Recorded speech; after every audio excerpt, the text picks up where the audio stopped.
One Piece, chapter 797. The title is Rebecca, and true to the title, this is all about Rebecca. As Luffy leaves his friends to go find Rebecca and tell her about her father, Kiros, or as Luffy refers to him as Soldier Son. And Luffy gets on the palace or whatever, the window of the castle, whatever it is, and he sees Rebecca through the bars, and he tells Rebecca, listen to me, you know, I'm here because of Soldier Son. And she's like, I got a letter from Soldier Son. He doesn't want to be involved with me anymore. He feels like, it would be the best for me and that we can't see each other again or something. And Luffy yells at her, is that really what you want? And then she has a flashback of when she told him when he was a toy, when she told her father that he wasn't her family. And she says, no, of course it's not what I want. Is it my fault? It's because of what I said to him. And Luffy's like, I don't know. And Luffy's like, but if you're not okay with this, then come with me and let's go. And she's like, yes, I will come with you. And obviously she's crying, and they try to stop her, and Luffy takes her. And then everybody is told that the pirate Straw Hat Luffy kidnapped Princess, which is funny because now everybody in Dressrosa is like, what? But he was our hero, and now he's kidnapping our princess. So it's kind of stupid, with all the civilians kind of like turning on Luffy, because of that. And of course, the Marines are going, see, he's an evil pirate, and you guys were harboring them, and all kinds of stuff like that. And Luffy does bring Rebecca to Kiros, and Kiros tells her the same thing he said in his letter, that it's best for them to stay apart, for that he doesn't deserve to be with her, and blah blah blah.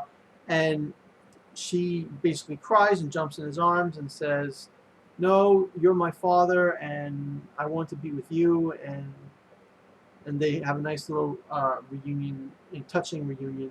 And then there's even a part in the chapter where Viola says that Rebecca told her to become the new queen instead of Rebecca, or I don't know if it was princess or queen, or one of them. I think it was queen, because I guess eventually Rebecca would have became a queen, I guess, especially since Riku was old, right?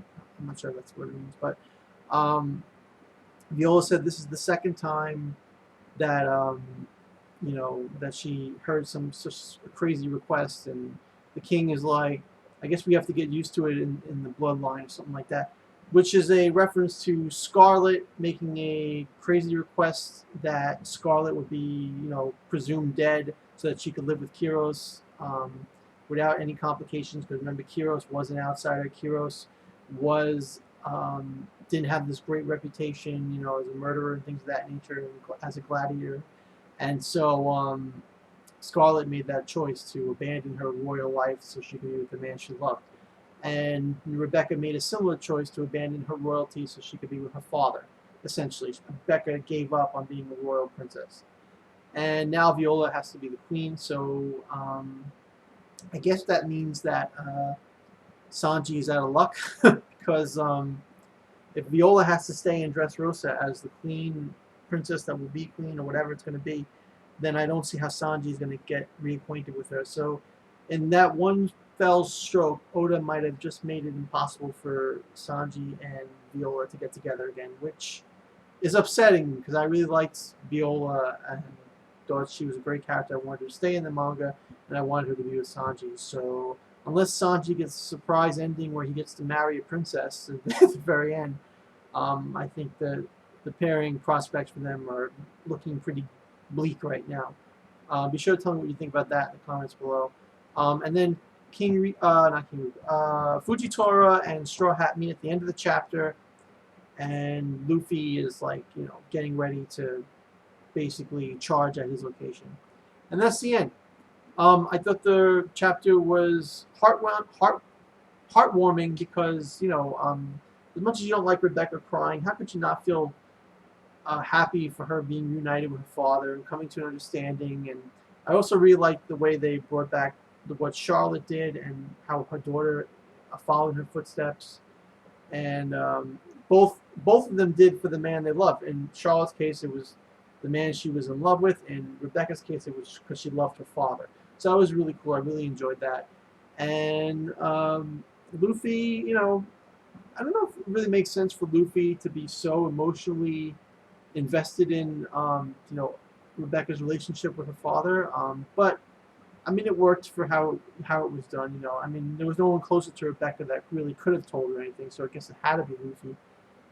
It kind of reminds me of the Nami and Arlong, how Luffy was so um, helpful to Nami in getting over her past and revealing, facing the truth of her heart and all that stuff. I think it was a similar concept here, but with Nami, it was way more understandable why he was invested in her, because Nami went through something tragic and he wanted her in his crew, so she was important to him. Rebecca was never really came off as being important to him, just that he liked her. So I guess that was enough, just because he liked her, that he kind of thought it was screwy for her not to be with her dad. So I don't know. Tell me what you guys think about that in the comments below. Overall, I give this chapter an 8 out of 10. No, that's too much. 7 out of 10 again, just like the previous one. Because it was good. I enjoyed it, and it was heartwarming. So let me know what you guys think in the comments below. Subscribe to the video if you would like to see more videos, and please rate the video as well. Thanks. Have a nice day. Don't forget to comment below. Next One Piece chapter is coming up right now.